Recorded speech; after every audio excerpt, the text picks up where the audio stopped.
आज बिहार सिटीजन जन शिकायत केंद्र भाजपा जिला कार्यालय समस्तीपुर में आई हुई है और यहाँ देखते हैं कि कैसे लोग अपनी शिकायत करते हैं भाजपा जिला कार्यालय में।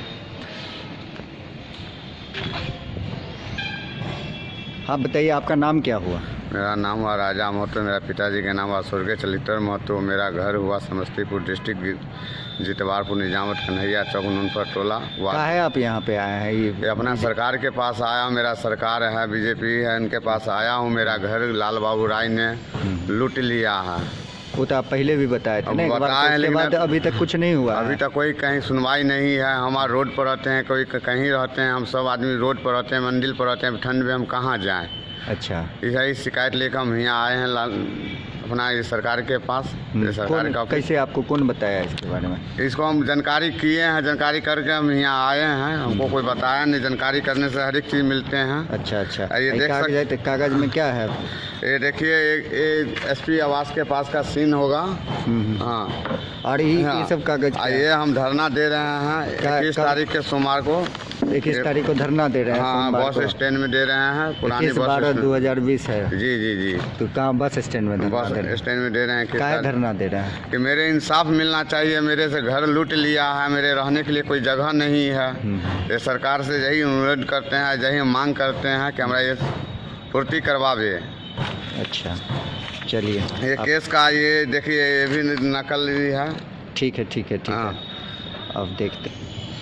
हाँ, अभी जितवारपुर का मामला भी आया है, देखे ही होंगे, आपके पास शिकायत हुआ है। तो कैसे आपकी पार्टी, लिखा हुआ है जन शिकायत केंद्र भाजपा जिला समस्तीपुर, तो कैसे इस पर डील करती है आपकी पार्टी? कैसे डील करेगी इसको? क्योंकि भू माफिया का मामला है, समझ ही रहे हैं। FIR भी हो चुका है, काफ़ी दिन पुराना मामला है। मार्च का महीना का मामला है, लॉकडाउन लग गया, कुछ नहीं हुआ। इससे पहले भी ये लोग शिकायत कर चुके थे यहाँ पर, लेकिन अभी तक कुछ हुआ नहीं। अब धरना 21 तारीख को दे रहे हैं। अभी जो हमारा जन लोक शिकायत कार्यालय खोला गया है, इसी सब समस्याओं को देखते हुए खोला गया है। लोग कहते हैं कि हमने कंप्लेन किया, हम इस नेता से मिले, उस विधायक जी से मिले, लेकिन यहाँ पे अभी हम लोगों ने जो रजिस्टर्ड रूप से कार्यालय शुरू किया है, इसमें हम लोग लिखित तौर पे काम कर रहे हैं। इनके पास भी प्रमाण होगा कि हमने लिखित दिया है। हमारे जिला के जो अध्यक्ष हैं उपेंद्र कुशवाहा जी इस पे ज़रूर पहल करेंगे, जो भी वरीय नेता हैं यहाँ पे बीजेपी से, क्योंकि हम लोग जनता के बीच काम करना जानते हैं। और समस्तीपुर में अगर हमारी सरकार नहीं बनी है, आगे बनेगी, क्योंकि जनता का बहुत सपोर्ट है और बहुत जल्द बहुत सारे कंप्लेन आए हैं, लोग इसको बहुत पॉजिटिवली ले रहे हैं। और हम 100% कोशिश करेंगे कि इनका जो समस्या है वो कैसे सुलझाया जा सके, क्योंकि इन्होंने बताया कि न्यायालय में भी ये गए हैं। साथ ही साथ अभी इनका धरना का भी हम देख रहे हैं कि धरना का भी इनको ऑर्डर मिल चुका है। तो जहाँ तक पार्टी का सपोर्ट होगा इनको ज़रूर मिलेगा। और जहाँ तक बात होगी, और आप बता रहे हैं कि भू माफिया, तो भू माफिया कुछ नहीं होता जब तक जनता अगर किसी को प्रोटेस्ट नहीं करता है, तब तक लोग दबंग बन के रहते हैं। और अगर ये आए हैं और इनको विश्वास है कि यहाँ से इनको अगर कुछ पॉजिटिव वे में मिलता है, तो ज़रूर इनका विश्वास हम लोग पूरा करेंगे और इस पे अभी आपने बोला कि सरकार नहीं है हमारी, केंद्र में भी आपकी सरकार है, राज्य में भी आपके गठबंधन की सरकार है। समस्तीपुर नगर में सिर्फ जो कह सकते हैं विधायक जी आपके पार्टी के नहीं हैं, बाकी वैसे तो आपका कहना बिल्कुल सही है कि केंद्र में हमारी सरकार है, राज्य में हमारी सरकार है। केंद्र से यहाँ पे आके लोग नहीं देख रहे हैं ज़मीनी स्तर पे क्या हो रहा है। कोई भी कार्यालय है तो उसमें जो निचले स्तर का जो कर्मी होता है ना, उसकी ज़्यादा रिस्पॉन्सिबिलिटी होती है। कार्यालय साफ़ है या नहीं, या बंद है या खुला है। जस्ट लाइक यहाँ के जो वर्तमान में विधायक हैं या 10 साल से जो विधायक रह चुके हैं, ये उनकी रिस्पॉन्सिबिलिटी थी कि जनता को क्या परेशानी हो रही है। और यहाँ की परेशानियों से आप भी अवगत हैं, जल जमाव है, हर चीज़ है, इतना जाम लगता है, हम लोग निकलते हैं घर से 2-2 घंटा रास्ते में ही रह जाते हैं। तो इन सारी समस्याओं पे जो ज़मीनी स्तर के लोग हैं, जो विधायक हैं, उनको पहले कार्रवाई करनी चाहिए। कहाँ उन्होंने लिखित दिया कि इस समस्या पे केंद्र सरकार या राज्य सरकार पहल नहीं कर रही है? ये आपको पूछना चाहिए। आप मीडिया के लोग हैं, आप लोगों को जानना चाहिए कि कहाँ तक विधायक जी गए और कहाँ से उनको सपोर्ट नहीं मिल रहा है, क्योंकि करना तो विधायक जी को ही है, एमएलए को ही है। तो ये लोग अगर पहल नहीं कर रहे हैं तो इनकी गलती है, सरकार की गलती मैं नहीं कह सकती। सरकार के जो फंड हैं वो आ रहे हैं, सरकार के जितने भी फंड हैं, जितनी योजनाएं हैं वो आ रही है। अब हमारे ऊपर डिपेंड है या हमारे मुखिया, सरपंच या हमारे विधायक के ऊपर डिपेंड है कि वो अपने जनता को कितना इसमें प्रॉफिट करवा रहे हैं। ये हमारी रिस्पॉन्सिबिलिटी है, या ना कि ऊपर बैठे सरकार की। योजनाएं ला सकते हैं सरकार, अब उसका फ़ायदा हम कैसे उठाएंगे ये हमारी रिस्पॉन्सिबिलिटी होगी ना। तो ये विधायक जी की रिस्पॉन्सिबिलिटी है कि इन लोगों की समस्या क्यों नहीं सुन रहे हैं, जबकि जितवारपुर से उन्हें अच्छी वोटिंग होती है, फिर भी ऐसा अगर कुछ हो रहा है, वहाँ भू माफिया लोग निवास कर रहे हैं, दबंगई चल रहा है, तो ये उनकी गलती है। नहीं तो इसमें आप प्रशासन को कुछ नहीं बोलेंगे कि प्रशासन को भी एफआईआर भी हो चुका है। देखिए अभी जैसा कि मैं देखी हूँ मार्च में इनका कंप्लेन है, तो मार्च के बाद कंप्लेन नहीं एफआईआर है वही। तो मार्च के बाद जैसा कोविड की वजह से हर चीज़ अस्त व्यस्त हो चुका है और प्रशासन के पास ये एक मामला नहीं, हज़ारों मामलाएं आते हैं और उस पर सरकार प्रशासन पहल भी करती है। हम ये नहीं कह सकते कि प्रशासन पहल नहीं करती है। हमारे जो अभी जिला पदाधिकारी हैं वो भी काफ़ी कंसस रहते हैं हर जगहों पे, हर मामलों पे, मैंने ये देखा है। अब आप बोल रहे हैं कि प्रशासन कंसस है, बिल्कुल काम कर रही है, कंसस है। 25 आपने लेटर तब ठीक से पढ़ा नहीं। 25/8/2020 को इन्होंने इसके संबंध में एक बार और धरना दिया था एसपी आवास के सामने में। बिल्कुल। उस समय भी इन लोगों को आश्वासन मिला था कि इस प्रॉब्लम का 25/8/2020 मतलब कि अगस्त में ये हाँ, ये अगस्त में शायद लॉकडाउन था। लॉकडाउन होने के बाद भी यहाँ तो है ना 25 तारीख को, ठीक है।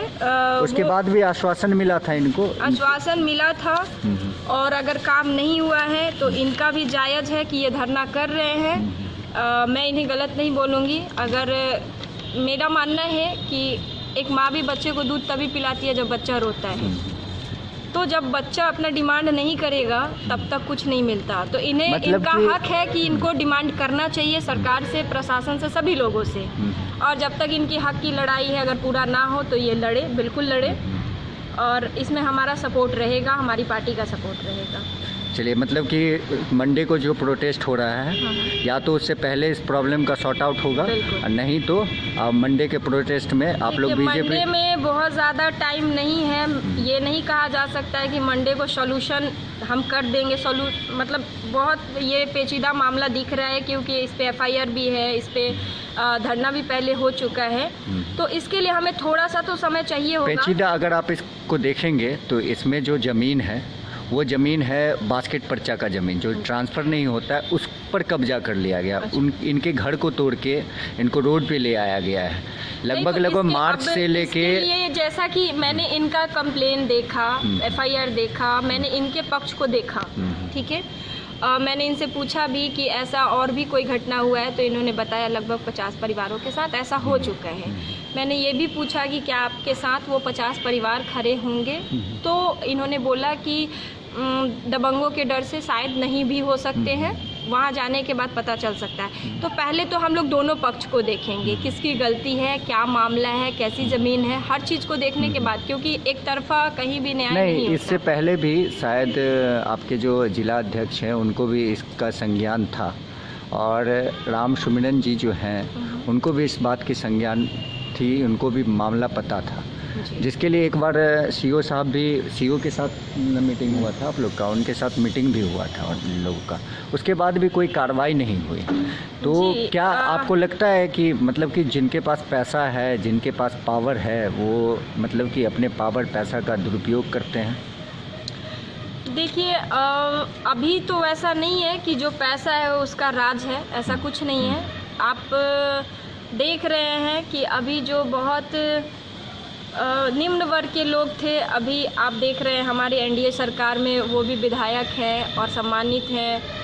बहुत अच्छा लगता है ये देख के कि छोटे छोटे लोगों को भी मौका दिया जा रहा है। छोटे मतलब कहने का सेंस आपका छोटा है, मतलब छोटे क्या? मतलब कि दबंग नहीं, दबंग मतलब कि जो प्रॉपर गांव के रहने वाले हैं, जो अपने गांव समाज के साथ रहे हैं, सोशल वर्क किए हैं और उनके क्वालिटी को पहचान के अगर पार्टी उन्हें टिकट दी और उन्होंने बहुत अच्छा जीत हासिल किया है, तो ये मतलब कि उनके पास पैसा नहीं है, पैसा ना होते हुए भी अगर कोई एनडीए का अगर टिकट मिला, वो जीते, तो ये बहुत बड़ी बात है। सरकार को भी हम इसके लिए बधाई देते हैं कि ऐसे लोगों को चुन के लाया जा रहा है। तो वो लोग जो लोग खुद से समस्या में जुड़े हुए हैं ना, वो समस्या पे मेरी समझ से अच्छे से ध्यान देंगे, क्योंकि वो खुद झेले हुए हैं इन सब चीज़ों को। आप अपना परिचय पहले बताइए तो आपका। जी, मेरा नाम निधि राजपूत है और आज हमारा जिला लोक शिकायत भारतीय जनता पार्टी में आज हमारा यह सत्र है, कार्यालय का ड्यूटी है, इसलिए आपका पद क्या है यहाँ पे? मैं जिला प्रवक्ता के पोस्ट पे हूँ, महिला मोर्चा। अच्छा, महिला मोर्चा में जिला प्रवक्ता है। जी। अब एक चीज़ है, आपसे जुड़ा हुआ मामला है नेहरू युवा केंद्र का, आपको पता ही होगा जी। तो उस पर भी अब चर्चा करते हैं। अभी आप जान ही रहे हैं, आपको भी पता में है, आपके संज्ञान में भी होगी, आपके पार्टी के भी संज्ञान में होगा, सबके संज्ञान में है। 14 तारीख से 14/12/2020 से नेहरू युवा केंद्र समस्तीपुर में धरना प्रदर्शन चल रहा है। कंटिन्यू धरना प्रदर्शन चल रहा है, पेपर में भी निकल रहा है, हर मीडिया वाले चला रहे हैं इसको।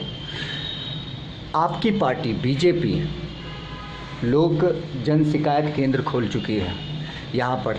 इस भ्रष्टाचार के मुद्दे पर क्या किए हैं अभी तक? इतना दिन का मामला हो गया है, अभी तक क्या किया है?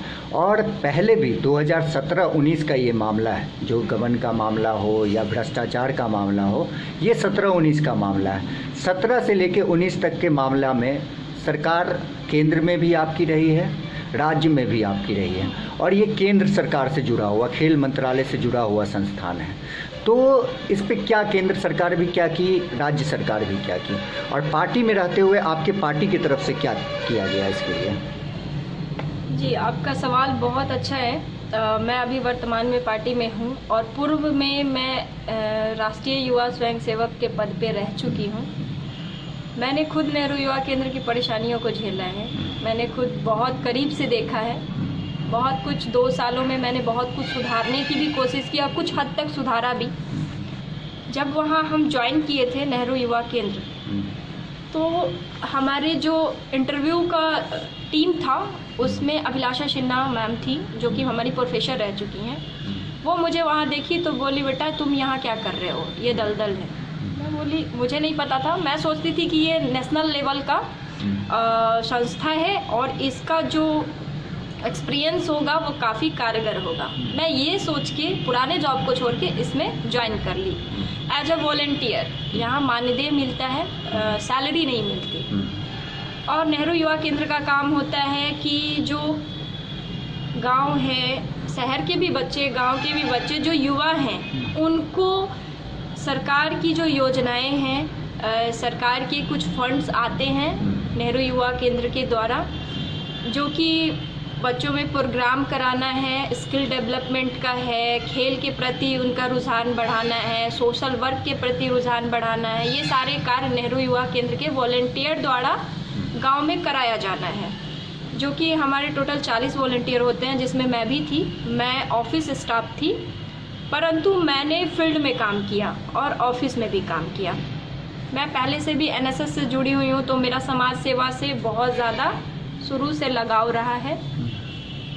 जब मैं नेहरू युवा केंद्र में जुड़ी तो मुझे नेहरू युवा केंद्र के बारे में कुछ भी पता नहीं था। मैं एक विज्ञापन देख के और यहाँ का अप्लाई कर दी, और मैं स्पोर्ट्स से भी हूँ, तो इस वजह से हमारे पास बहुत सारे सर्टिफिकेट्स, एनएसएस, इन सारी वजहों से मेरा टॉप 1 पे आया पोजीशन इंटरव्यू में और मुझे वहाँ रख लिया गया। कब आपकी ज्वाइनिंग हुई थी? जी, हमारा 2017 में ज्वाइनिंग हुआ। 2017 में? 2017 से ही मामला भी आया है सामने। ये मामला 17 से नहीं कहा जा सकता, ये मामला जब से नेहरू युवा केंद्र संगठन बना है।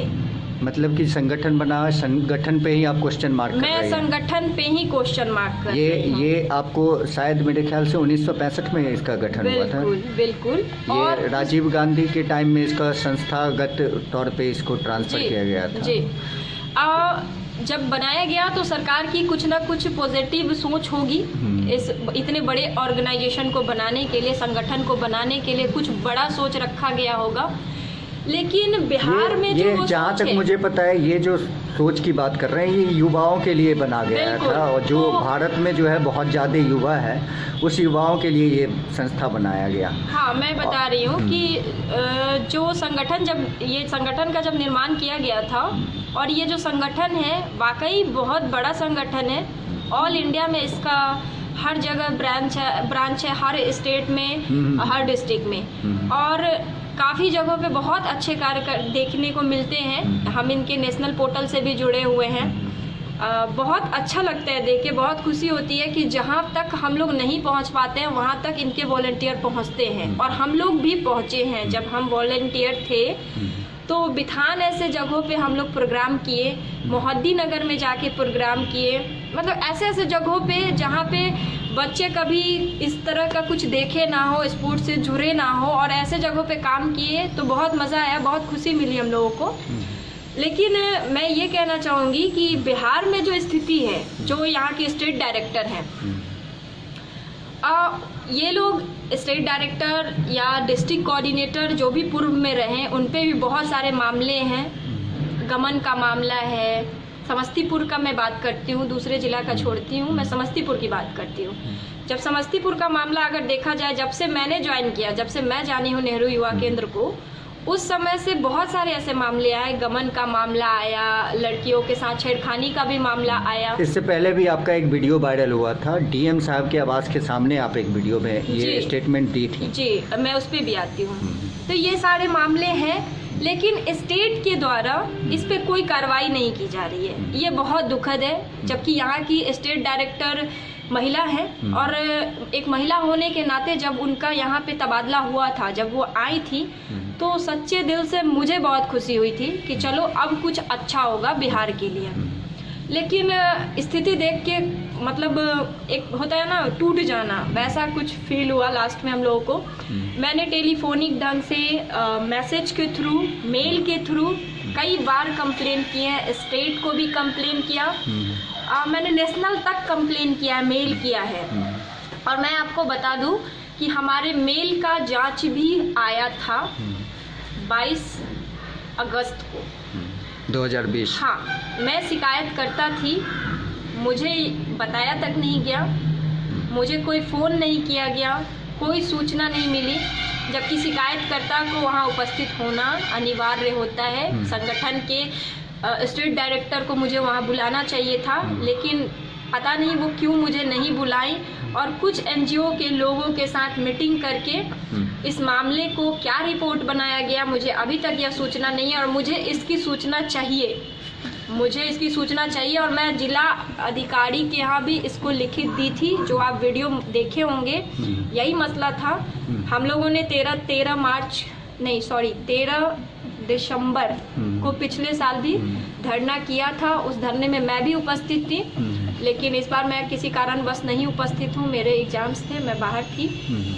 पर मैं सपोर्ट में हूँ धरना का, और जो भी युवा हैं, जो भी धरना पे बैठे हुए लोग हैं, मैं उनके बिल्कुल सपोर्ट में हूँ। उनकी जो 5 मांगे हैं वो बिल्कुल जायज़ है, और युवाओं की मांग तो अब पूरी करनी पड़ेगी। अब मेरा क्वेश्चन यही तो आपसे पूछ रहा हूँ मैं, कि आपकी पार्टी, आप बीजेपी से जुड़ी हुई हैं, तो क्या आपको बीजेपी सपोर्ट नहीं कर रही है? एक पार्टी स्तर का भी सपोर्ट आपको नहीं मिल रहा है? 7 दिन से, ये 7 दिन, आज तो 5 दिन हो गया है ये। इस पे मैं आपको बता रही हूँ, इस पे कि मेरा जो कंप्लेन है, मैंने लोक शिकायत में भी कंप्लेन किया। वहाँ पे इनके जिला अधिकारी का फर्जी सिग्नेचर करके, जिला अधिकारी का, जो इनके डिस्ट्रिक्ट कोऑर्डिनेटर हैं, नेहरू युवा केंद्र के डिस्ट्रिक्ट कोऑर्डिनेटर, उनका फर्जी साइन करके मेरे विरोध में लेटर भेजा गया, और जिसको देखते हुए लोक शिकायत पदाधिकारी ऑर्डर कर दिए। और जब मैंने ये आप उमेश प्रसाद जी के बारे में बता रही हैं। मैं अब अगर ऑफिस से लेटर गया है, जिला डिस्ट्रिक्ट कोऑर्डिनेटर से मैं मिली, मैं बोली कि ये जो क्यों आरोप पाँच सूत्री मांग में उमेश प्रसाद जी पर ही आरोप है। सारे आरोप उन पे ही हैं और कहीं ना कहीं सारे आरोप के जड़ भी में उमेश जी ही हैं। हाँ, तो क्योंकि उनका ये लोकल एरिया है, उनका यहाँ घर है और वो सोचते हैं कि जैसे मन हो वैसे चला लेंगे, तो वैसा अब नहीं चलने वाला है। मैं जब ज्वाइन की थी उस टाइम में मैं उनकी बहुत करीबी थी, क्योंकि मैं ऑफिस स्टाफ भी थी और मैं फील्ड में भी वर्क करती थी, इस कारण से मैं उनकी बहुत करीबी थी। मेरे द्वारा 2-3 प्रोग्राम करवाए गए जो बड़े फंड के प्रोग्राम थे, जिस टाइम में मुझे पता नहीं था कि ये फंड क्या होता है, प्रोग्राम क्या होता है। और उस टाइम में मेरे यूथ क्लब के द्वारा फंड के पैसे भजवाए गए। वो जो आप पे भी आरोप लगा हुआ है, 2 आरोप है आप पे। नहीं, मैं पहले इसको नहीं तो क्लियर नहीं, आप वो आरोप पे ही आप क्लियर कर रहे हैं। इसका मतलब उसके प्रोग्राम के बारे में आपको नहीं पता था? मुझे नहीं पता था। जो एक 64,000 का प्रोग्राम था जो आपके अकाउंट में, आपके उस यूथ क्लब के अकाउंट में पैसा गया और एक ही दिन में वो पूरा पैसा निकाल के, जिसका कार्यक्रम भी नहीं हुआ है मेरे ख्याल से। कार्यक्रम हुआ था, उसमें हमारे पार्टी के पूर्व अध्यक्ष राम सुमरन सिंह भी उपस्थित हुए थे। मुझे याद है, तब मैं इन्हें बहुत करीब से कितने लोग उस कार्यक्रम में थे? 3 दिन का वो प्रोग्राम होता है। 3 दिवसीय आवासीय ट्रेनिंग होता है, जिसमें हर प्रखंड से 2-2 यूथ को जोड़ना होता है। लेकिन जो गाइडलाइन थे उस टाइम में हमें गाइडलाइन नहीं पता था, और वहाँ पे ये होता था कि कागज पे काम हुआ, 10-15 यूथ अवेलेबल थे जो कि रात को नहीं रुकते थे, 3-4 बजे तक रुकते थे, फिर वो लोग भाग जाते थे वहाँ से। तो रात का खाना का पैसा हो या फिर उनको किट वगैरह दिया जाता है, वो भी अच्छे ढंग का नहीं था। इसका मैंने विरोध भी किया था, जबकि मुझे उस टाइम में ज्ञात नहीं था कि क्या होता है नहीं होता है, लेकिन फिर भी मैंने विरोध तो किया। वो पैसा आपने 64,000 रुपया जो पैसा आपके पास आया आपके यूथ क्लब के पास, तो वो पैसा आपने क्या किया, किसको दिया? आपको जब पता ही नहीं था प्रोग्राम के बारे में, तो फिर 64,000 रुपए जो आए, मुझे अकाउंटेंट महोदय के द्वारा कहा गया कि आप ये प्रोग्राम कीजिए। और मैं आपको बता दूं कि मैं उस स्थिति में नहीं थी कि मैं प्रोग्राम करूं। मैं प्रेग्नेंट थी उस टाइम में और मुझे लगा कि शायद मैं ये नहीं कर पाऊंगी, लेकिन उन्होंने मुझे बोला कि मैं सब कर लूँगा, आपके अकाउंट पे पैसा आएगा, आप मुझे ये पैसा दे दीजिएगा। तो ऐसा मतलब कि ज़बरदस्ती किसी यूथ क्लब को प्रोग्राम कराने के लिए बोला जाता है? इसमें ज़बरदस्ती नहीं था। मैं आपको बता दूं कि मैं उस टाइम में बहुत अच्छा कार्य कर रही थी। मैं नंबर 1 पे वॉलंटियर में थी और मैं नेशनल लेवल कलाकार भी हूं और प्लेयर भी हूं। तो शायद मुझे यूज किया गया हो नेहरू युवा केंद्र में। मेरी पहुंच पदाधिकारियों से भी थी, पहुंच इन द सेंस परिचय, जिनको मैंने जोड़ा नेहरू युवा केंद्र से। जो जिला अधिकारी DM सर, चंद्रशेखर सर थे, वो नहीं जानते थे नेहरू युवा है क्या। फिर मैंने उन्हें जोड़ा, हम लोगों ने उन्हें अध्यक्ष बनाया और इसकी सारी गतिविधियों से उन्हें अवगत कराया।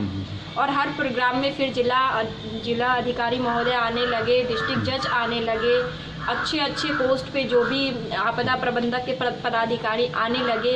जब पूरा ये आपका अचीवमेंट आप बता रही हैं। हम लोग 5-6 लोग थे, ये हमारा अचीवमेंट था। और ये अचीवमेंट के अलावा क्योंकि अभी जो मुद्दा है वो कंप्लेन का है, जो भ्रष्टाचार है, करप्शन का मुद्दा है, तो बात करेंगे अचीवमेंट पे नहीं, करप्शन। आप क्योंकि आपके समय आप जब वहाँ पे वॉलेंटियर काम कर रही थी एज ए वॉलेंटियर, उसी समय से भ्रष्टाचार, या तो उससे पहले से भी भ्रष्टाचार पहले से है। भ्रष्टाचार उस समय आप देखते हुए भी क्या स्टेप ली, क्या की? 17-19 का मामला हमारे सामने में, तो 17-19 का मामला आ रहा है। जब मैं वॉलेंटियर थी उस टाइम में ब्लड डोनेशन कार्ड तक बेचते मैंने देखा था। अच्छा। और मैंने इसके लिए आवाज़ भी उठाया, कंप्लेन भी लिख दिया। एक हमारे साथ के NSV थे, वॉलंटियर थे, उनसे 30,000 रुपये लेके और फिर उनका ज्वाइनिंग कराया गया था। उस पर मैंने कंप्लेन भी लिखवाया था, लेकिन फिर उन्हें धमकी वमकी देके, और लड़की थी और उसको दबा दिया गया, उसको कमज़ोर कर दिया गया, उसकी परेशानियाँ बढ़ाकर या जो भी हो, बहुत आंतरिक रूप से मैं नहीं जानती हूँ। अच्छा, आप ये चीज़ तो आप अपने मुंह से बोल रही हैं, एज ए एक लड़की हैं, एक वुमेन हैं आप भी, तो क्या लगता है कि भारत सरकार का जो ये वुमेन एम्पावरमेंट वाला जो योजना है वो सही से काम कर रहा है? अगर इस बात पे आप ये क्वेश्चन उठाती हैं कि उनको दबाया गया, तो इसका मतलब है कि सरकार की जो बेटी बचाओ बेटी पढ़ाओ योजना थी उस पर भी काफ़ी पैसा खर्च किया गया है और इसको भी कनेक्ट किया गया बोलते हैं। मैं आपको कहना चाहूँगी, मैं भी एक बेटी हूँ, मैं आपके सामने आज बोल रही हूँ नेहरू युवा केंद्र के विरोध में। आप बोल रही हैं अभी उस समय बेटी थी, वो भी एक बेटी थी जो कंप्लेन लेने के बाद वापस ली थी। क्यों ऐसा क्यों? जबकि हर क्यों, इसका भी मैं जवाब दे रही हूँ, इसका भी मैं जवाब दे रही हूँ। कहीं ना कहीं फैमिलियर सपोर्ट नहीं मिल पाता लड़कियों को, इसी के लिए तो बना ना ये बेटी बचाओ बेटी पढ़ाओ योजना, लोगों तक मैसेज पहुंचाना। ये फिर किसकी जिम्मेवारी बनती है? आपकी बात बिल्कुल सही है, जिम्मेवारी सिर्फ सरकार की नहीं बनती है हर चीज की, हर योजनाओं को तो जो तो वो वॉलेंटियर जो काम कर रहे हैं, कहीं ना कहीं अगर हम सारी योजनाओं को अपनी योजना समझ के काम करें, अपने ढंग से उस पे अगर काम करें, तो वो ज्यादा। तो ये कहाँ पे इसका जो पैसा आता है, इतना बड़ा फंड आता है, यहाँ पर भी कोई कोऑर्डिनेटर होंगी बेटी बचाओ बेटी पढ़ाओ की जी। और मेरे ख्याल से ये हम उनसे मिल भी चुके हैं, नाम मेरे दिमाग से उतर रहा है। ये आपको समस्तीपुर की ही हैं, शायद वो इलेक्शन भी लड़ रही थी अभी पुलरल्स पार्टी से, नाम मेरे दिमाग से उतर रहा है, शायद आएगा। तो मान लीजिए कि वो यहाँ की कोऑर्डिनेटर हैं। इस समस्तीपुर में भी बहुत सारी ऐसी घटनाएं हैं जो महिलाओं पे अत्याचार की घटना हो या बहुत सारी ऐसी घटना देखने के लिए मिलता है, उनको भी बताया गया था। आपकी जो जिला अध्यक्ष महोदया है, जो उनका नाम क्या है, गीतांजलि जी, उनको भी बहुत सारा मामला के बारे में बताया गया, वो भी कोई स्टेप नहीं ले। जब आपकी सरकार है, आपकी पार्टी है, मान लेते हैं विपक्ष की पार्टी कुछ नहीं कर रही है, मैं इस चीज़ को इससे एग्री हूँ, वो नहीं कर रही है, लेकिन आपके पार्टी का इतना बड़ा संगठन है, इतने लोग जुड़े हुए हैं आपके पार्टी से, फिर आपकी पार्टी क्यों नहीं उतने लोगों तक कनेक्ट हो रही है? हर जगह पर अभी आपकी सरकार या 5 चुनावी दौर था, चुनावी दौर में चुनावी जो इतना बड़ा संगठन है, इतने लोग जुड़े हुए हैं आपके पार्टी से, फिर आपकी पार्टी क्यों नहीं उतने लोगों तक कनेक्ट हो रही है? हर जगह पर अभी आपकी सरकार या 5 चुनावी दौर था, चुनावी दौर में चुनावी जो दौर 17-19 में नहीं था मैडम? आप 17-19 में जिला अध्यक्ष भी हमारी नहीं थी, अभी उस समय जिला अध्यक्ष नहीं थी, लेकिन ये तो था ना बीजेपी की सरकार थी, यही बीजेपी थी, बीजेपी की सरकार थी। और पूर्व में जो भी जिला अध्यक्ष महिला मोर्चा की रही होंगी, मैं ये कह सकती हूँ कि शायद हमारी पार्टी की में कमी आई होगी। मैं क्योंकि बहुत ज़्यादा इन्वॉल्व नहीं थी राजनीति से या पार्टी से, मैं अभी इन्वॉल्व हुई हूँ। और मैं तो अभी जब से इन्वॉल्व हैं आप? हाँ, मैं जब से इन्वॉल्व आपने क्या किया? हर समस्याओं पे हम लोग कोशिश की। कहाँ की है मैडम? अभी आपको फिर अब अगर ये बात आप बोलेंगे तो अभी हम गीतांजलि मैडम को अभी आप फ़ोन लगाइए सामने, मैं बोल रहा हूँ, अभी चैलेंज कर रहा हूँ। उनको मैंने 2 केस दिया था महिला के मुद्दे पर ही। मैं उनके मुद्दे पे तो नहीं बोल सकती क्योंकि वो हमारे वरीय आप भी मीडिया प्रभारी हैं, आपसे कनेक्ट तो हुए होंगे। जिला प्रवक्ता के पोस्ट पे हूँ और मैं पूर्व में मीडिया प्रभारी थी। उस समय थी ना जब का ये मामला था। आप मीडिया प्रभारी हूँ मैं, आप देखे होंगे कि हमारा पोर्टल चैनल जो है, हमारा जो पेज है, आप उस पर चेक कर सकते हैं कि मैंने हर मुद्दे को उठाया है। मैं अपनी जिला पदाधिकारी जो है हमारी महिला मोर्चा की, मैं उनसे हर समस्याओं के बारे में बात करती हूँ। आपके चैनल के द्वारा मेरे से भी कुछ समस्याओं पे बात हुई थी, आपके कोई स्टाफ किए होंगे, मेरे से भी बात हुई थी। जो आप महिलाओं की समस्या के बारे में बात कर रहे हैं उस पर मेरे से भी बात हुई थी और उन्होंने बताया था उस टाइम में कि गीतांजलि जी से बात हुई है और वो रिस्पॉन्स नहीं ले रहे हैं। उस टाइम में मैंने उन्हें आश्वासन दिया था कि हम लोग इस पे रिस्पांस लेंगे और हम गीतांजलि जी से इस पे बात करते हैं। हमारी बात हुई थी गीतांजलि जी से और उन्होंने शायद कोशिश भी की और फिर चुनावी दौर आ गया, हम लोग थोड़ा सा उसमें व्यस्त हो गए थे। हाँ, लेकिन अभी जन लोक शिकायत केंद्र जो खुला है और अभी हमारा, क्योंकि हमें ज़मीनी स्तर पे जाना है, हमें ग्रामीण स्तर पे जाना है, तो हम लोग काम करेंगे। कहीं अगर भूल हुई हो तो जनता से माफ़ी चाहते हैं, लेकिन हाँ, आगे हम लोग बहुत अच्छा कार्य करने वाले हैं। तो अभी आपका अभी क्या क्या काम चल रहा है महिलाओं के लिए? और प्रधानमंत्री का एक डिजिटल प्रोग्राम भी चला था, और इसके लिए भी मैं बात किया था तो उन्होंने बताया था कि हाँ, ग्रामीण स्तर पे मैं डिजिटली प्रमोट कर रहा हूँ।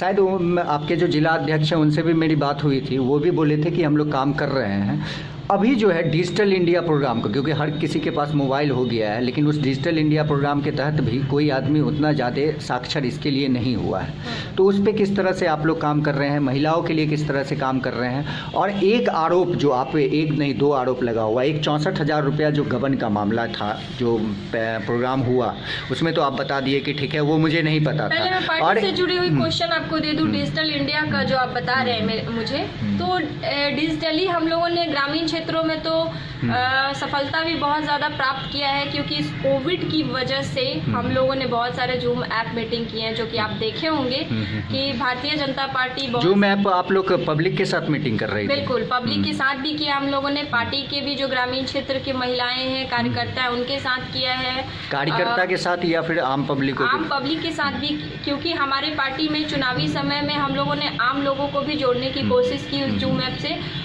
और एक दिन की मीटिंग में 250-250 लोग भी जुड़े हैं हमारे साथ, महिलाएं जुड़ी हैं। जिस बहुत जगह पे ऐसा था कि फ़ोन एक ही था, 10 महिलाएं बैठ के सुन रही थी, तो ये हमारे लिए एक अचीवमेंट है, हम लोगों ने कुछ अचीव किया है इस चीज़। मतलब कि डिजिटली प्रमोशन का या किसी को डिजिटली एजुकेशन देने का मतलब आप सिर्फ यही समझते हैं कि वीडियो कॉल पे कैसे बात हो रहा है, जूम ऐप से जुड़ना, हाँ, ये digitally education, direct to WhatsApp से वीडियो कॉल करना, और कहीं ना कहीं डिजिटली है, अगर आप माने तो डिजिटली आप पे फोन यूज करना, पे फोन की यूज नहीं, मतलब कि मैं ये बोल रहा हूँ कि डिजिटली लोगों को एजुकेटेड करने का मतलब होता है सिर्फ व्हाट्सएप, फेसबुक या फिर किसी जगह वीडियो कॉल करा लेना, इतना ही एजुकेशन नहीं देना हुआ। उसके लिए फॉर्म कैसे फिलअप होगा ये उनकी जानकारी होनी चाहिए।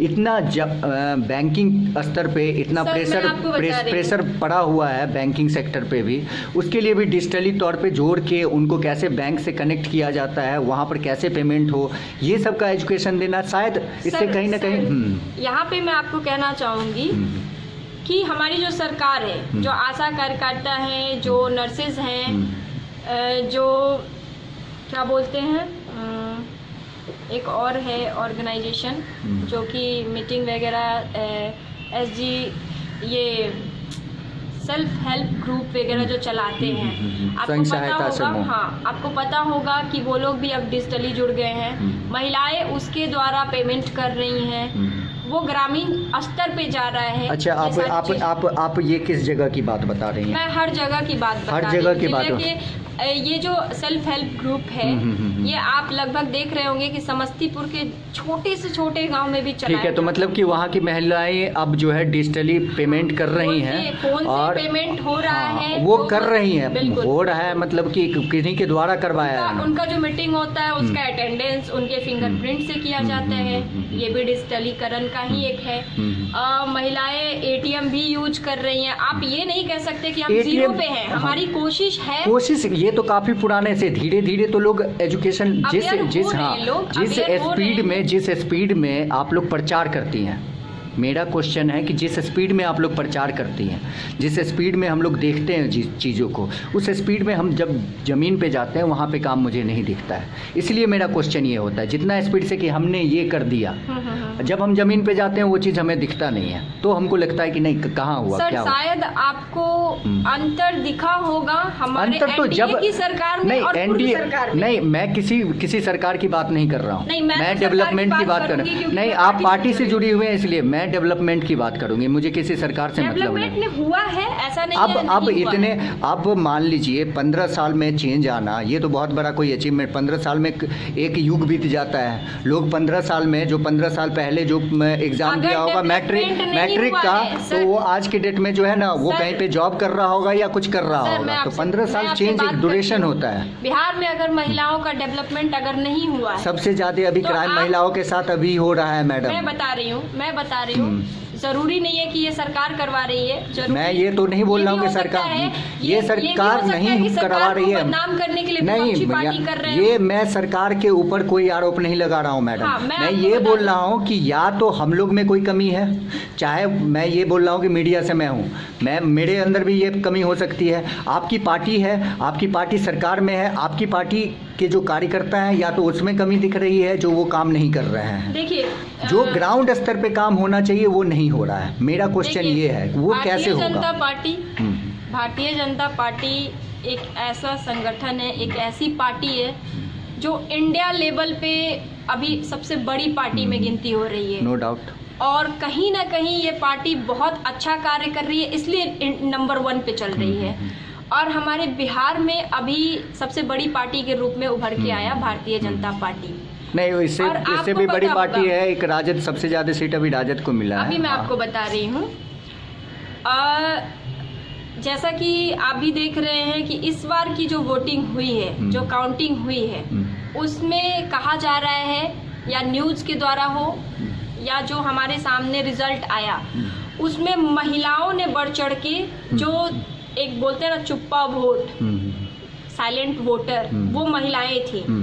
और भारतीय जनता पार्टी अगर अच्छा काम नहीं कर रही है तो महिलाएं क्यों एनडीए की सरकार ला रही है? क्यों आप या तो अपने स्टेटमेंट से या अपने बातों से भटक रही हैं। मैं आपसे ये नहीं पूछ रहा हूँ कि आपकी सरकार ने क्या किया। आपकी सरकार की योजना पर मुझे कभी क्वेश्चन नहीं रहा है। आपकी योजना अच्छी है, उस पर काम नहीं हो रहा है, इस पे मेरा क्वेश्चन है। कार्य हो रहा है तो दिख कहाँ रहा है? अगर आप मीडिया के लोग हैं, आप अगर हमें अवगत आज ही कंप्लेन आपके पास आज ही कंप्लेन आया ना? आज ही कंप्लेन जरूर पहल करेंगे। तीसरे महीने का है FIR, अभी तक नहीं हुआ है। नहीं, हमारे यहाँ लिखित कंप्लेन इन्होंने आज दिया है। लिखित अभी आपका स्टार्ट भी हुआ। ये जन शिकायत केंद्र अभी आपका कुछ दिन पहले स्टार्ट ही हुआ है, इससे पहले ये आपका केंद्र नहीं था। आप विश्वास रखिए कि इस पे पहल होगी। ये पहल अभी नहीं होती है पहल, तो आप मैं ये नहीं बोल रहा हूँ, लेकिन इतने दिनों से ये पेंडिंग मामला तो है। इस तरह का मैं आपको मोहद्दीनगर का भी एक केस बता सकता हूँ, वहाँ की भी अभी पेंडिंग केस है। एक आपको है हरदिया पंचायत की, वहाँ की भी, और नेहरू युवा केंद्र जहाँ पे 5 दिन से प्रोटेस्ट हो रही है, अभी तक जो है सरकार कुछ नहीं किया है। सरकार छोड़ दीजिए, मैं सरकार पे क्वेश्चन नहीं, आपकी पार्टी आप पार्टी के कार्यकर्ता, उस नाते भी आपने क्या किया उसके लिए?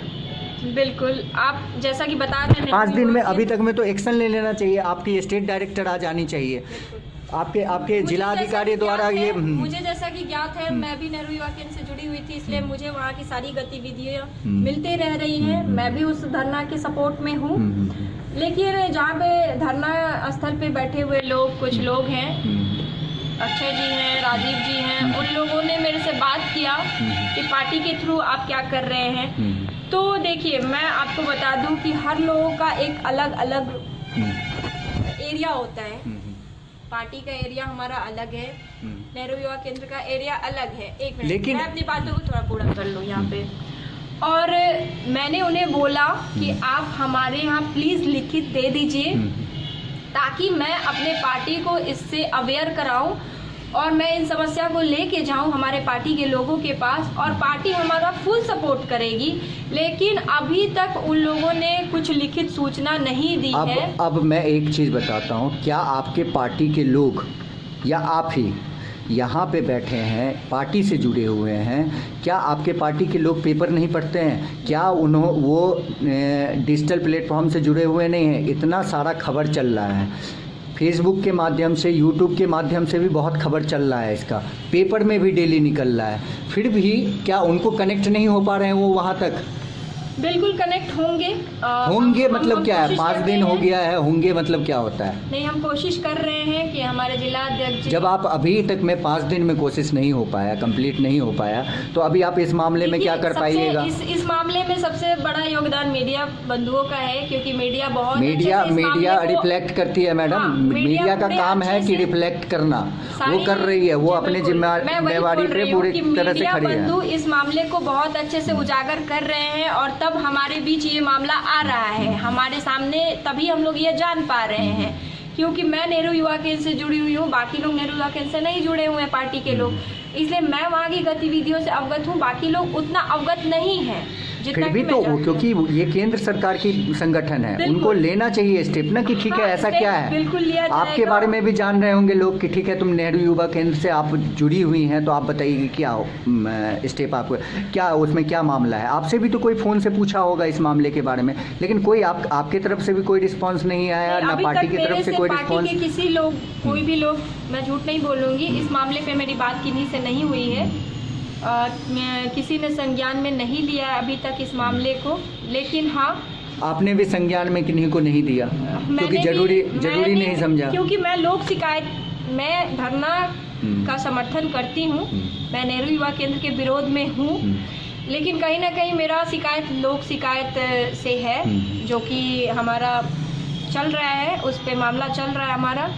और जिस दिन धरना में जो है स्टेट डायरेक्टर महोदया वो आएंगी, मैं विनती करती हूँ आपके चैनल के माध्यम से कि मुझे भी वहाँ बुलाया जाए। नहीं तो उनका वो छुट्टी पर थी, जिनका छुट्टी भी कैंसिल हो गया है। मेरे बहुत सारे सवाल हैं जो कि मैंने उनका स्टेटमेंट सुना कि मैं छुट्टी पे थी और कोविड चल रहा है।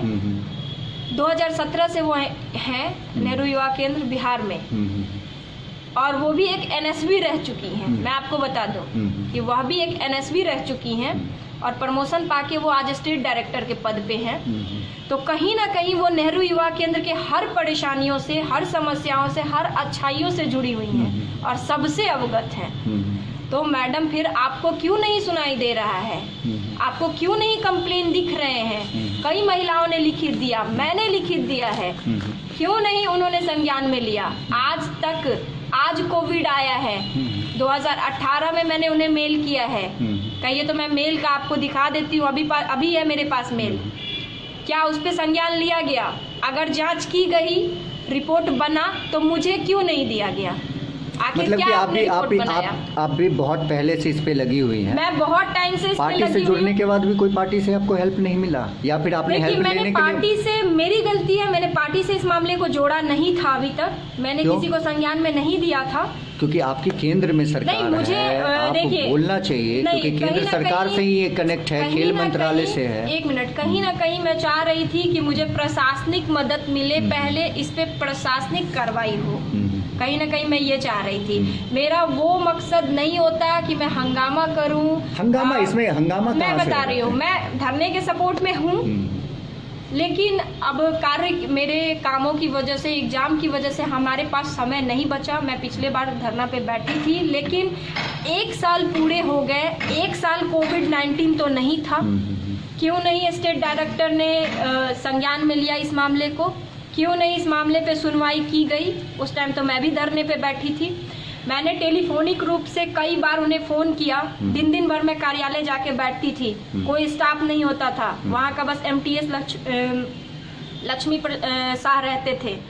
मैंने ये बात फ़ोन करके बोला, वो वहाँ उपस्थित नहीं होते थे। ना अकाउंटेंट, प्रभार में डिस्ट्रिक्ट कोऑर्डिनेटर थे, वो प्रभार में थे, महीने में 1 दिन आते थे। फर्जी बिल वाउचर सब साइन कराया गया। मेरा खुद का मामला जो है उसमें मेरे द्वारा कार्यक्रम कराया गया, किसी और के नाम पे पैसा भजवा लिया गया। आज नोटशीट पे लिखा गया है कि अकाउंटेंट इस बिल वाउचर की सारी जो है, किसका है, क्या प्रोग्राम है, वो सारा अकाउंटेंट चेक करके देगा, फिर जिला युवा समन्वयक महोदय चेक काटेंगे। कहीं ना कहीं उन्हें कहीं ना कहीं जो डिस्ट्रिक्ट कोऑर्डिनेटर हैं, क्योंकि लोक शिकायत में हमारा 1 दिन सुनवाई किया गया था और उसमें लोक शिकायत पदाधिकारी ने आदेश दिया था कि डिस्ट्रिक्ट कोऑर्डिनेटर और प्रोग्राम कोऑर्डिनेटर को उपस्थित कराया जाए। नेहरू युवा केंद्र के द्वारा उन्हें नहीं बुलाया गया। मैं आपको बता दूं कि उनको नहीं बुलाया गया, डिस्ट्रिक्ट कोऑर्डिनेटर को, जो कि उस टाइम में नरेंद्र रॉय सर थे, और उन्हें यहाँ पे उपस्थित नहीं करवाया गया। स्टेट डायरेक्टर के द्वारा उन्हें लेटर शायद नहीं भेजा गया और वो उपस्थित नहीं हुए, और पता नहीं कैसे क्या किया गया और मेरा ऑर्डर चला गया, मेरे पे कार्रवाई का आदेश हो गया। तो मैं इतनी आसानी से खुद पे कार्रवाई नहीं करवा सकती। दूसरी बात यह है कि जो अभी डिस्ट्रिक्ट कोऑर्डिनेटर हैं वो कहते हैं कि बाहर से लोग साइन लेके आते हैं। मैं आपके चैनल के माध्यम से उनका स्टेटमेंट सुनी थी। अगर वो ये दावा करते हैं किसी मीडिया चैनल पे, किसी प्लेटफॉर्म पे कि लोग बाहर से साइन ला रहे हैं, तो आप किस बात के डर में हैं? आप लोग शिकायत से क्यों नहीं कंप्लेन मांगे? कंप्लेन कॉपी क्यों नहीं मांगा आपने? आप FIR कीजिए। जो लोग बाहर से आपको फर्जी, अगर लगता है आपको कि बाहरी लोग फर्जी साइन आपको दे रहे हैं, तो आप पुलिस कंप्लेन कीजिए। क्यों नहीं कर रहे हैं? क्यों आपका हाथ बंधा हुआ है? कौन ऊपर से आपको डायरेक्शन दे रहा है? कहीं NGO के लोग तो नहीं इन पे दबदबा बना रहे हैं? कहीं स्टेट डायरेक्टर का तो प्रेशर नहीं है इन पे? क्यों नहीं इनको स्वतंत्र रूप से काम? हाँ, जो कि डिस्ट्रिक्ट कोऑर्डिनेटर का कहना है कि फर्जी साइन ला रहे हैं लोग, ऐसा कर रहे हैं, तो भाई आप इस पे क्यों नहीं संज्ञान ले रहे हैं? कहीं ना कहीं आप उमेश प्रसाद के साथ तो नहीं मिले हुए हैं, कहीं आप उनका संरक्षण तो नहीं कर रहे हैं इन सारे मामलों पे? नहीं, उनके द्वारा तो कहा गया है कि हम आगे भी फॉरवर्ड किए हैं, आगे फॉरवर्ड किए हैं, जहाँ तक लेकिन लोक उनके शिकायत में आपने स्टेटमेंट दिया किसी न्यूज चैनल को कि फर्जी साइन करके लोग हमारे कार्यालय में लाते हैं, जबकि मेरे द्वारा उन्हें कहा गया था कि आप इसका जानकारी लीजिए, आप लोक शिकायत से लिखित मांगिए, अगर इसमें मैं गलत हूं तो निधि कुमारी के खिलाफ आप FIR करवाइए संगठन के थ्रू। क्यों नहीं किया आपने? तो मैं मतलब गलत नहीं हूं तो मैं सामने बोल रही हूं। मैंने उन्हें कार्यालय पे भी बोला जाके, और कहीं ना कहीं उन्हें ऊपर से प्रेशर दिया जा रहा है, वो मतलब काम कि करना ये फर्जी साइन वाला जो मामला है ये हमारे कंप्लेन का मामला है। तो इसके लिए जब मैंने पूछा था तो उन्होंने बताया था कि इसका जो है लोक शिकायत से मैं कॉपी मंगा रहा हूँ। तो कॉपी क्यों नहीं मंगा रहे हैं? आज 10 दिन से ऊपर हो गया, आप क्या कर रहे हैं? ठीक है, तो मतलब आप ऐसे मीडिया को किसी के बारे में स्टेटमेंट नहीं दे सकते हैं। चलिए, ये चीज़ भी आज पूछ लिया जाएगा। अब एक सवाल रहेगा, जो आप पे भी एक आरोप है कि एक नहीं 2 आरोप है, तो 64,000 वाला तो आपने बता दिया कि नहीं पता था। एक आपने अपनी बहन के अकाउंट में, जो राजस्थान में अकाउंट है, उस अकाउंट में पैसा ट्रांसफ़र कराया था। बिल्कुल, ऐसा आरोप है आप पे। बिल्कुल, इस पे मैं आपको बताती हूँ। एक प्रोग्राम का मोहद्दी नगर मैं आपको बताती हूँ, जो मोहद्दी नगर के NSB थे, उनका कुछ हमारे ग्रुप में अभद्र तरह का वीडियो दिया गया, जिस कारण से उन्हें पद से मुक्त कर दिया गया था नरेंद्र रॉय सर के द्वारा। ज्योत्सना मैम और बाकी किन लोगों के द्वारा फिर प्रेशर बनाया गया, क्या प्रेशर था ये मैं नहीं जानती, ये ऊपर की बात है। फिर उस लड़के को रख भी लिया गया, जिसका मुझे बहुत दुख हुआ था। एक बॉन्ड पेपर बना था जिसमें उन्हें माफ़ी मांगना था, उनके पिता को आके माफ़ी मांगना था, और ये माफ़ी नहीं मांगा गया। और उस बॉन्ड जो पेपर बना था, उस मीटिंग की मेंबर मैं भी थी। मेरा हस्ताक्षर आज तक नहीं है उस पर, न साकेत राज का हस्ताक्षर है। हम लोग उसके विपक्ष में थे, क्योंकि वो गलत किया है तो उसे सज़ा मिलनी चाहिए थी। लेकिन पता नहीं क्या प्रेशर दिया गया ज्योत्सना मैम के थ्रू या बाकी लोगों के थ्रू, आई डोंट नो। लेकिन फिर उस लड़के को रख लिया गया, और वो लड़का मोहद्दी नगर का NSB था। क्या नाम था उसका? मैं आपको बता दूं, अमित कुमार नाम था उसका। अच्छा। और मैं आपको बता दूं कि उनके घर से या बहुत सारे NSB ऐसे हैं जिनका पारिवारिक वंशागत चलता आ रहा है। चाचा NSB रहे, बेटा NSB रहा, उसका बेटा NSB रहा, इस तरह से। तो जो लड़का है उसके फैमिलियर NSB थे, और अभी संस्था भी उनका है। मैंने इसका विरोध किया तो उनके संस्था के थ्रू कंप्लेन किया गया मेरे पे और नरेंद्र रॉय सर पे। आरोप भी लगाया गया, जिसकी जांच हो रही है। जांच उपरांत पता चलेगा कि कौन दोषी है। और वो लोग कभी काम नहीं करते थे। एक घर के 2 NSB थे, तो रूल बुक के हिसाब से वो उनकी चाची और एक भतीजा, दोनों मतलब NSB था। लेकिन ऐसा तो रूल बुक में नहीं है कि एक फैमिली से 2 आदमी, ऐसा तो उमेश प्रसाद जी पे भी, अकाउंटेंट पे भी, अकाउंटेंट की बेटी भी थी, ऐसा उन पे भी आरोप है। बिल्कुल। और इसकी भी जांच आज तक नहीं हुई। तो वो लड़का कभी काम नहीं किया, और जिस कारण बस मोहद्दी नगर में स्पोर्ट्स करवाना था, और कोई एग्री नहीं था करवाने को, क्योंकि मोहद्दी नगर यहाँ से दूर है, 60 किलोमीटर पड़ता है। मेरा वहाँ नानी गांव है।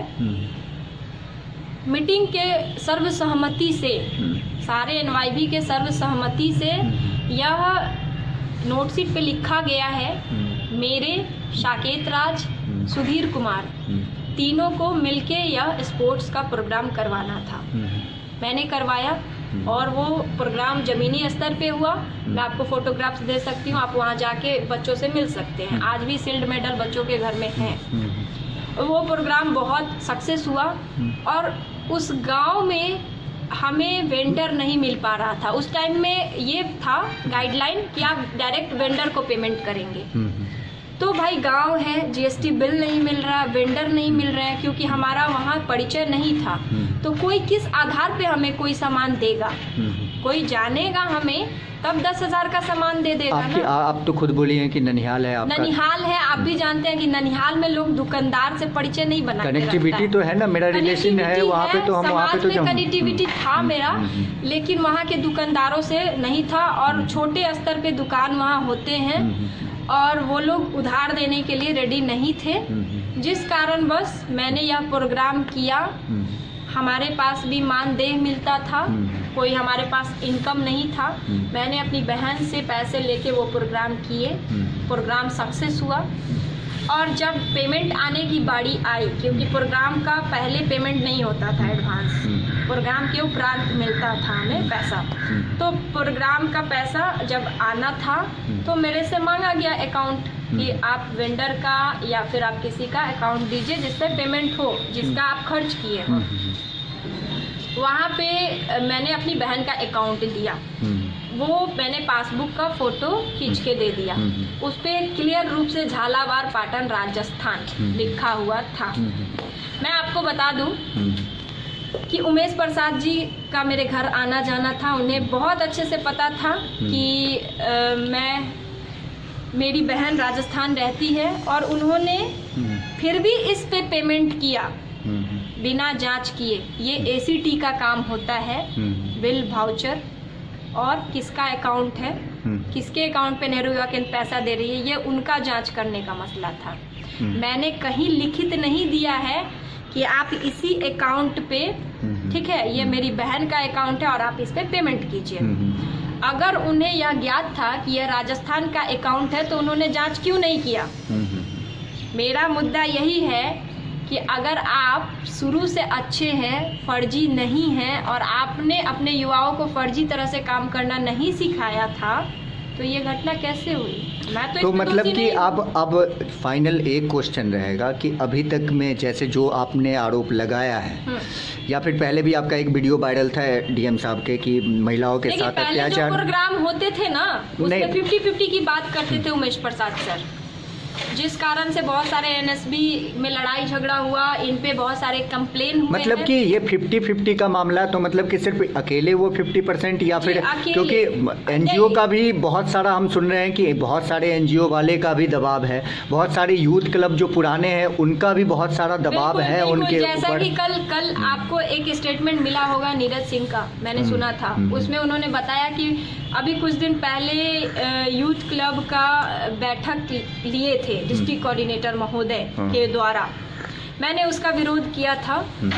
जितने भी लोग वहाँ उपस्थित थे वो पूर्व के एनएसबी और 30+ थे एज में, वो कोई यूथ नहीं थे और ना वो कोई यूथ क्लब के मेंबर थे वर्तमान में। मानती हूँ मैं उनका यूथ क्लब है, बट वो 30+ हैं और नेहरू युवा केंद्र का कहीं ना कहीं काम है युवाओं को जोड़ना, युवाओं से 15 साल से 29 साल तक का।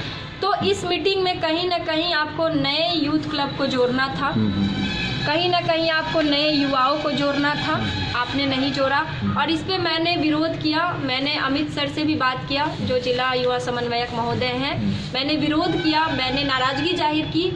तो उन्होंने बोला कि हाँ मैं इस पे भी पहल कर रहा हूँ, मैं एक मीटिंग रखूँगा जिसमें सिर्फ न्यू लोग होंगे। तो मेरा वहाँ कहना था कि न्यू और ओल्ड दोनों को मिलके क्यों नहीं आपने मीटिंग किया, थोड़ा हमें भी मौका मिलता सीखने का पुराने लोगों से कि वो कैसे प्रोग्राम करते थे, हमारे प्रोग्राम में क्या गुणवत्ता में कमी है, कहीं वो अच्छा करते हो तो हम उनसे सीख लेंगे, या हम अच्छा करते हो तो वो हमसे सीख लेंगे। तो इस पे उन्होंने बोला कि हाँ हम इस पे मीटिंग करेंगे, लेकिन 1.5 से 2 महीने हो गए हैं, उन्होंने कोई मीटिंग ऑर्गेनाइज नहीं की। तो मुझे लगता है कि कहीं ना कहीं कुछ जो NGO वाले हैं जो कि नेहरू युवा केंद्र को अपने जहागीर समझ रखे हैं। अच्छा, कौन सा NGO, आप नाम बता सकते हैं NGO? जी मैं नाम तो नहीं ले सकती, कहीं ना कहीं यहाँ पे समस्तीपुर में NGO संघ भी चलता है, मुझे जैसा कि ज्ञात है। मैंने कई बार ग्रुप में लिखा कि भाई NGO संघ के सचिव का तो मुझे पता चल गया, अध्यक्ष कौन है, कोषाध्यक्ष कौन है, और बाकी क्या है कैसे है, थोड़ा NGO संघ का कार्यालय का एड्रेस दीजिए, हम मिलना चाहते हैं, हम बात करना चाहते हैं, हम देखना चाहते हैं। लेकिन ना आज तक हमें NGO संघ का कार्यालय मिला, कुछ भी नहीं मिला।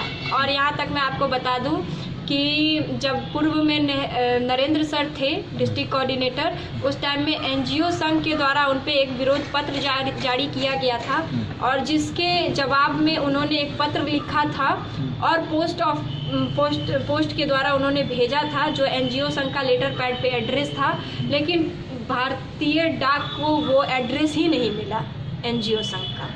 अच्छा, मैं आपको बता दूं कि उनका एड्रेस ही नहीं मिला, और जो लोग NGO संघ के सचिव लिखते हैं अपने आप को, वो उस लेटर को रिसीव नहीं किए, बस मतलब लिखने के लिए। कि NGO संघ है ही नहीं, आपका आरोप ये रहा? मेरा आरोप ये है कि NGO संघ है नहीं, और अगर है तो सामने क्यों नहीं आ रहा, क्यों अच्छा, नहीं युवाओं का साथ दे रहा? आपका कहना है कि NGO संघ जो अभी मतलब कि है नहीं, ये जो अभी धरना है, इसमें NGO संघ को भी लेटर दिया गया है, प्रतिलिपि बुलाया गया है। कितने NGO संघ के मेंबर आए, क्यों? उन्हें समस्या नहीं है, तो कहीं ना कहीं आप मिले हुए हैं, कहीं ना कहीं आप लोगों का दबदबा है जो NGO संघ के मेंबर्स हैं।